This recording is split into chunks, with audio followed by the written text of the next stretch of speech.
When I first met him and learned he had done that, I said, "Oh, Jim, there he is. Do you recognize that guy? Would you stand for a second? In a moment, I'm going to give you the whole thing." Is your mic on? There he's holding Albert Einstein's letter, typed on his personal typewriter in German, signed by Albert Einstein, his first defense of his theory of relativity. Where did you find that letter to hold it? About 50 feet away behind the desk there. Behind the desk, under secure, under full security, we have that letter. We have so many things that required a miracle to get. Okay, there's Jim holding that. This is the Star 100 supercomputer. He built it, he and his colleagues.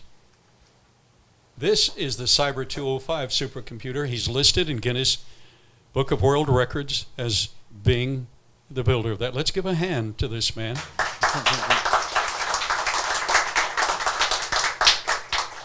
And when I first met him, I said, "Oh, so you built the Cray?" He said, "No, the Cray's child's play compared to this." Wow is right. But now, why is he here? He's the one, by the way, he and his team researched, patented the system that makes our cell phones work so we can talk to our missionaries and so we can order pizza down the street. All of it goes together. That's what it's for. Yeah, that's part of what it's for. Okay? Now, he wrote a program that he's going to demonstrate for you. You're going to be able to get a copy of it on a flash drive to take home, and I hope you duplicate it 100 times over to every friend you have. Richard Dawkins, the world's leading evolutionary atheistic scholar, stated in The Blind Watchmaker, "Give me enough monkeys and we can type the sonnets of Shakespeare." And before that, they could type what Hamlet said, "Methinks it's like a weasel." And they used a program where they conserved the information and selectively had a target for what they wanted. That's not what evolution does, according to their theory.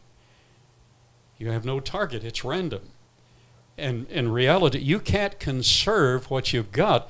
Unless it's a whole functioning cell in an organism, it's going to fall apart, it won't work. So they can't conserve it. But they did. So they conserved it and cheated, and the general population said, in 43 steps, he produced it. Wow, evolution's true. Oh, well, let's see. I'm glad you came today. Would you please welcome Jim Hoff? Thank you, Dr. Hoff. It's a real privilege to be here. I look forward to being able to have these times in front of people, and I really appreciated Dr. Bowe. Isn't he a wonderful? He's been doing this for so long, and I know that I heard that he's on the board of directors at Jack Van Impe, who recently passed away, and they were talking about the fact that if we ever lose Dr. Bowe, it would take how many people to replace him? Like 16. He's a go-getter, and he's a national treasure. He really is a wonderful person, and he's done so much. So I really appreciate him.